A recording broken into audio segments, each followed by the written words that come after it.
Hello friends, welcome to Gargi education. So friends, हम BA semester first का communication in everyday life का unit number 3 पढ़ रहे थे, राइटिंग स्किल्स के बारे में। तो फ्रेंड्स, मैंने लास्ट क्लास में आपको नोट मेकिंग पढ़ाई थी। अब मैं आपको पढ़ाऊंगी आज लेटर राइटिंग, यानी कि लेटर किस प्रकार से लिखा जाता है, कोई भी लेटर।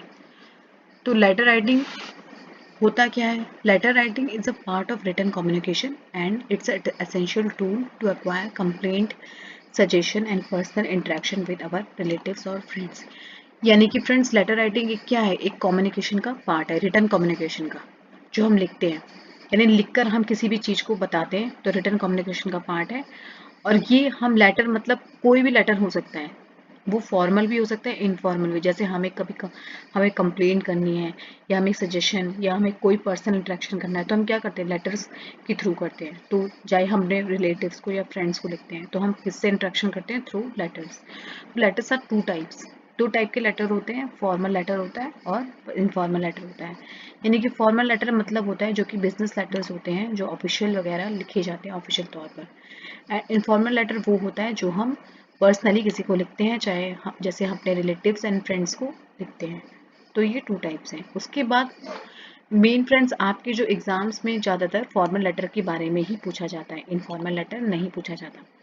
तो फॉर्मल लेटर क्या होता है, आज हम वो समझेंगे। Formal letter are used for formal purpose, यानी कि किसी फॉर्मल पर्पस के लिए। अगर हिंदी में हम बोले तो किसी औपचारिक, यानी कि औपचारिक यानी फॉर्मल पर्पस के लिए, जैसे ऑफिशियल पर्पस के लिए हम कोई लेटर लिखते हैं, तो वो फॉर्मल लेटर होता है। And situation like at a work place. तो जो भी आप फ्रेंड्स, जैसे आप कोई भी एप्लीकेशन लिखते हैं, वो भी एक फॉर्मल होती है। या लेटर टू एडिटर लिखते हैं, जैसे आपने एग्जाम्स में कई बार लिखा होगा letter, letter to editor, job letter, complaint letter, suggestion letter, any official letter जो भी होते हैं, जो ऑफिशियल से रिलेटेड होते हैं, जो हमारे, जैसे हमें कोई कंप्लेंट करनी है, या बिजली के दफ्तर में कोई कंप्लेंट करनी है, या हमें किसी भी ऑफिशियल पर्पस के लिए कोई कंप्लेंट करनी है, या हमें लेटर लिखना है किसी को, तो वो सारे क्या लेटर किसके अंदर आते हैं? फॉर्मल लेटर के अंदर आते हैं। ठीक है, जो कि उसके बाद है इनफॉर्मल लेटर। इनफॉर्मल लेटर मतलब वो होता है वैसा लेटर जो हम पर्सनली लिखते हैं किसी को, जो पर्सनल यूज के लिए होते हैं। जैसे कि हम अपने रिलेटिव और फ्रेंड्स को लिखते हैं, जैसे इनवाइटिंग समवन, हम किसी को इनवाइट कर रहे हैं, या किसी फ्रेंड्स को, रिलेटिव्स को हम लेटर लिखते हैं, तो this is the informal letter. तो फ्रेंड्स, हम फॉर्मल लेटर के बारे में पढ़ेंगे। तो parts of a formal letter, formal letter के पार्ट्स क्या क्या होते हैं, अब किस तरीके से फॉर्मल लेटर लिखा जाता है मैं आपको बताऊंगी, उसका फॉर्मेट क्या है। यानी सबसे पहले हम कैसे शुरुआत करते हैं किसी भी फॉर्मल लेटर की। तो सबसे पहले फ्रेंड्स, हेडिंग। सबसे पहले हम क्या देते हैं किसी भी लेटर की? क्या देते हैं? हेडिंग देते हैं। हेडिंग मतलब होता है the name and the address of the sender, यानी जो भेज रहा है, जो जो लेटर भेज रहा है, यानी सेंडर। सेंडर का नाम और एड्रेस आता है सबसे ऊपर, कम centre, top of the letter, यानी लेटर के सबसे ऊपर सेंडर का नाम और एड्रेस आता है। वेदर इट इज इंडिविजुअल और ऑर्गेनाइजेशन, यानी कोई भी, चाहे वो एक चाहे वो एक पर्सनल है, एक सिंगल है, या उसकी कोई ऑर्गेनाइजेशन है, तो उसका एक ऊपर क्या आता है? उसका नेम एंड एड्रेस आता है। जैसे कि किसी भी ऑर्गेनाइजेशन का लेटर हेड होता है, उस पर पहले से लिखा होता है ऊपर उसका ऑर्गेनाइजेशन का नाम, उसका एड्रेस वगैरह। तो उसी प्रकार से हेडिंग में क्या आता है? सेंडर का नाम और एड्रेस आता है। तो in the case of organisation name and the address generally printed letter head, है ना, जो मैं आपको बता रही कि जनरली क्या होता है, किसी भी ऑर्गेनाइजेशन में चल जाएंगे आप, चाहे आप किसी भी स्कूल्स वगैरह, जो भी जहाँ पे भी आप, तो ये इनमें क्या होता है, इनमें ना एक लेटर हेड होता है जहाँ पे पहले से प्रिंट होता है, एड्रेस और नाम पहले से प्रिंट होता है, तो इसको हमें लिखने की जरूरत नहीं पड़ती, हम उसी लेटर हेड में लेटर टाइप करते हैं अपना बाकी।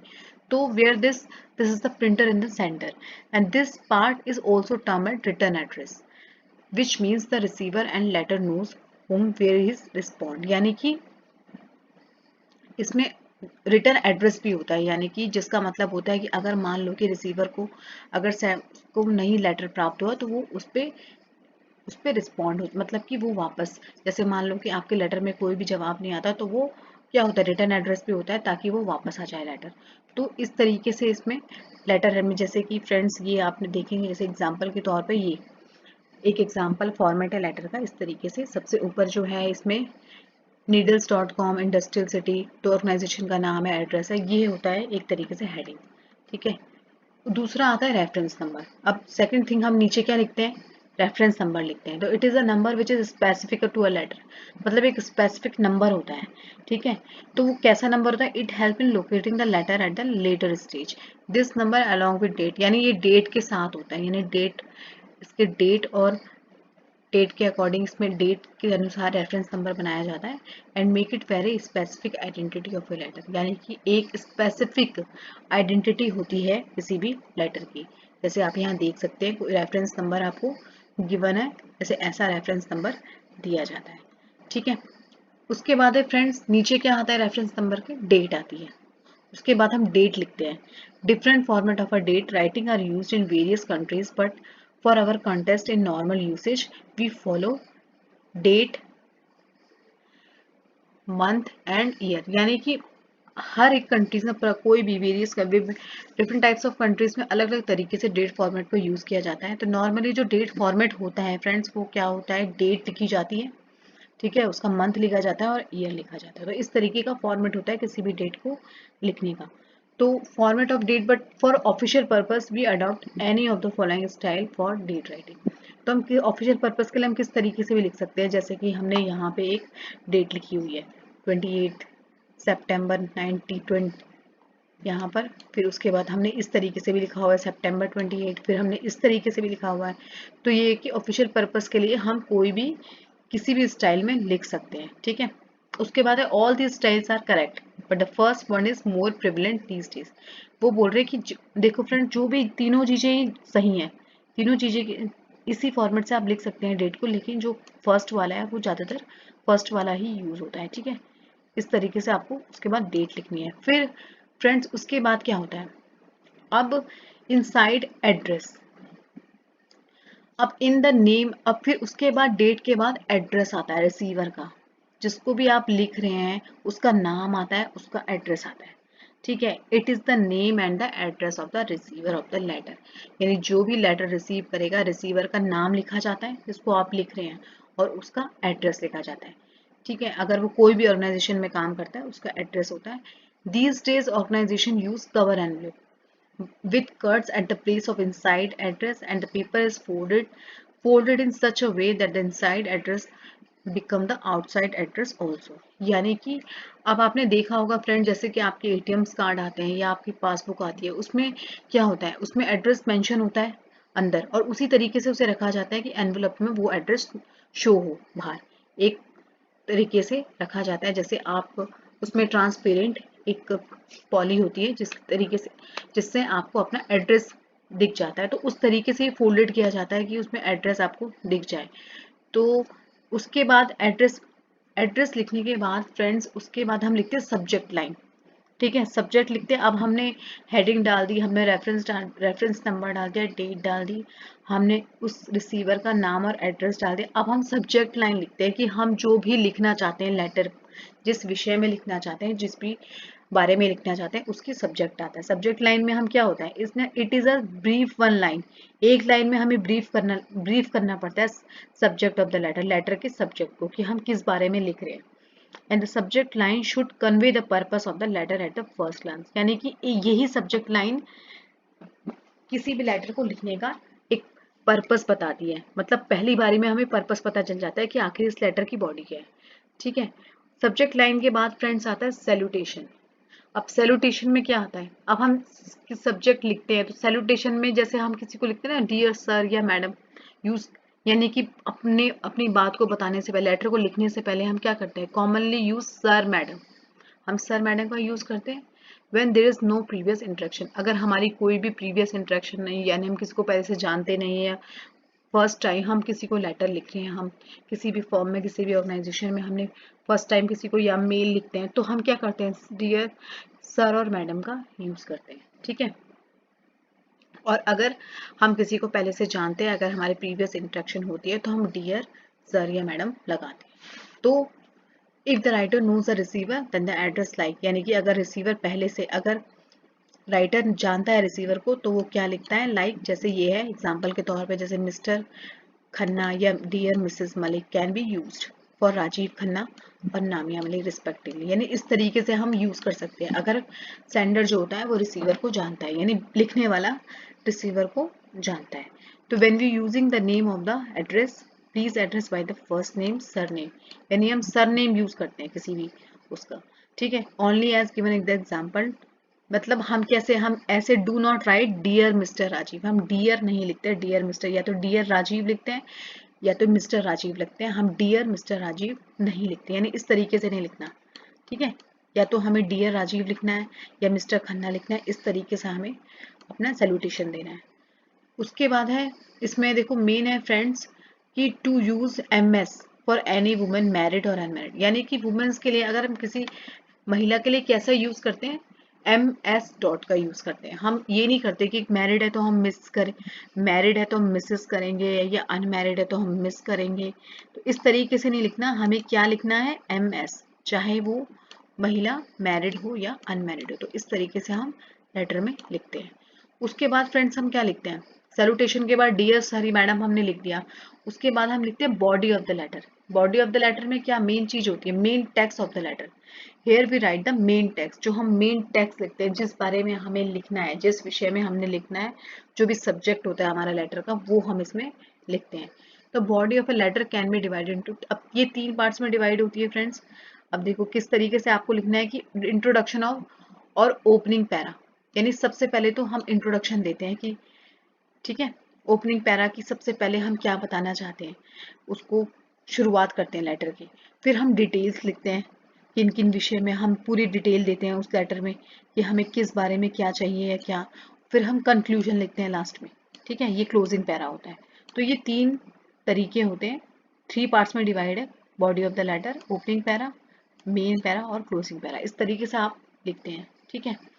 जब आप इसको फिनिश कर देते हैं, कोई भी बॉडी ऑफ द लेटर की अपनी बात कंप्लीट कर देते हैं, तो उसके बाद आप क्या लिखते हैं, उसके बाद हमें लिखना है कॉम्प्लीमेंट्री क्लोज, यानी क्लोज करते हैं हम कॉम्प्लीमेंट्री तरीके से, ठीक है। ऐसे नहीं कि हमने ऐसे ही क्लोज कर दिया, हाँ लेटर लिख दिया और अपना नाम दे दिया और भेज दिया, यानी हम कॉम्प्लीमेंट्री क्लोज करते हैं, यानी यूज करते हैं हम, जैसे कि आपको पता होगा thanks and regards, yours sincerely obediently, आपने भी जैसे लेटर लिखी होंगी, एप्लीकेशंस लिखी होंगी क्लास में, जो स्कूल टाइम्स में, तो आप कैसे लिखते हैं, आप लिखते थे ना योर्स ओबीडियंटली या योर सिंसियरली, तो इसी तरीके से इसे कॉम्प्लीमेंट्री क्लोज बोला जाता है। तो लास्ट में आप क्या लिखते हैं, आफ्टर क्लोजिंग द पैरा, यानी पूरी लेटर बॉडी को फिनिश करने के बाद आप लिखते हैं कि the letter does not end appropriately rather than the phrases, यानी कि ऐसे ही हम उसको समाप्त नहीं कर देते, हमें फ्रेजेस का यूज करना पड़ता है, जैसे कि your sincerely, yours truly are used before the signature slot, ठीक है। यानी सिग्नेचर करने से पहले हमें इन सब चीज़ों का, इन सब कॉम्प्लीमेंट्री क्लोज का यूज करते हैं हम। तो salutation and complimentary close are related if the situation has been at a more personal level, अगर बहुत ही पर्सनल लेवल पे है तो हम कैसे कैसे लिखते हैं, हम लिखते हैं ट्रूली और योर्स ट्रूली, ठीक है। हम किस तरीके से लिखते हैं, अगर कोई पर्सनल है हमारा, हम किसी से इंटरेक्टेड है, तो हम कैसे लिखते हैं, या मिस्टर जैकब जैसे, तो हम कैसे लिखेंगे, ट्रूली या योर्स ट्रूली। और अगर हम डियर सर या मैडम लगाते हैं या सर मैडम स्टार्टिंग में, तो हम लिखते हैं योर सिंसियरली या योर ओबीडियंटली, ठीक है। इस तरीके से हम इसको कॉम्प्लीमेंट्री क्लोज लिखते हैं। तो कॉम्प्लीमेंट्री क्लोज में क्या होता है कि कॉम्प्लीमेंट्री क्लोज लिखते यूज, तो उसका हमेशा जो फर्स्ट लेटर होता है वो कैपिटल ही होना चाहिए, ये नहीं है कि टी छोटा है, ठीक है। जैसे यूअर्स ट्रूली लिखेंगे तो वाई कैपिटल होगा, या सिर्फ ट्रूली लिखेंगे तो टी कैपिटल होगा, इस तरीके से लिखते हैं हम। तो only the first letter of the first word is written capital, यानी जो पहला वर्ड है तो उसका पहला लेटर जो होता है वो कैपिटल आता है, ये तो आपको शायद पता ही होगा किसी भी कॉम्प्लीमेंट्री क्लोज में, ठीक है। ये अब कॉम्प्लीमेंट्री क्लोज लिखने के बाद हम क्या करते हैं, सिग्नेचर स्लॉट, यानी हम सिग्नेचर करते हैं, अपना नेम लिखते हैं, अपनी डेजिग्नेशन लिखते हैं, ठीक है। लास्ट में जो सेंडर की, जिसने रिसीवर को लेटर लिखा है, तो राइटर क्या करता है लास्ट में, this part carries the signature, हम क्या करते हैं, सिग्नेचर लिखते हैं, सिग्नेचर करते हैं, और या तो हम अपना नेम लिखेंगे या तो डेजिग्नेशन लिखते हैं ऑफ द सेंडर, ठीक है।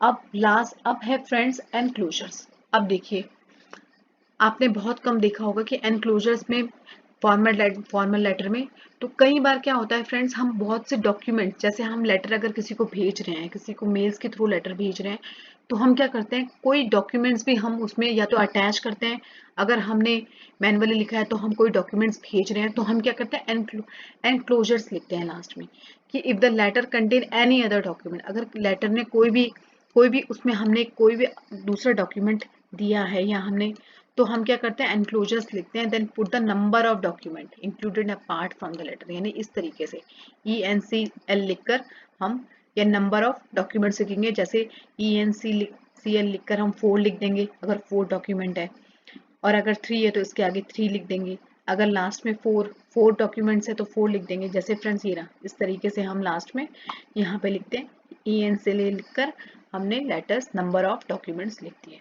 तो इस तरीके से एनक्लोजर होता है। ठीक है, तो कोई भी डॉक्यूमेंट्स के लिए ये यूज होता है अगर हमने भेजे हैं तो। फिर लास्ट में फ्रेंड्स, मैं ये एग्जांपल है फॉर्मल लेटर का, ठीक है, ये फॉर्मेट है एक तरीके से, तो इस तरीके से फॉर्मल लेटर लिखा जाता है, जो मैंने आपको बताया, हेडिंग होती है, रेफरेंस नंबर, डेट, सेंडर का नाम एंड एड्रेस, फिर सब्जेक्ट एक लाइन में, और फिर सैल्यूटेशन होता है, फिर letter, body of the letter जो आपने बताना है, उसके बाद आपका जो है वही है आपका कॉम्प्लीमेंट्री क्लोज है, फिर उसके बाद आपका नाम और एड्रेस, और फिर लास्ट में जो भी, ठीक है। तो ये है फॉर्मल लेटर का एग्जांपल हो गया। उसके बाद फ्रेंड्स ये है फॉर्मल बिजनेस लेटर का format, template for cover letters, ठीक है, इस तरीके से ये सब चीज़ें जो मैंने आपको पढ़ाई है, तो इस तरीके से लिखनी होती है, ये सब वही चीज़ें जो मैंने आपको पढ़ाई है। जैसे एनक्लोजर के बारे में मैंने आपको बताया था, तो इफ़ देयर इज, अगर कोई है एनक्लोजर तो हम इस तरीके से उसको लिखते हैं, ठीक है। तो ये था फ्रेंड्स फॉर्मल लेटर। आपके एग्जाम्स में फॉर्मल लेटर के बारे में ही पूछा जाता है, इनफॉर्मल लेटर नहीं आता है, तो ये था फॉर्मल लेटर, ठीक है। तो आई होप आपको समझ आया होगा व्हाट इज फॉर्मल लेटर, ठीक है, लेटर राइटिंग के बारे में। तो फ्रेंड्स वीडियो यहीं पे समाप्त होती है, तो अगर आपको वीडियो अच्छी लगी हो तो चैनल को सब्सक्राइब ज़रूर करना, और लाइक शेयर एंड कमेंट ज़रूर करना। नेक्स्ट वीडियो में नए टॉपिक के साथ मिलेंगे, तब तक के लिए धन्यवाद।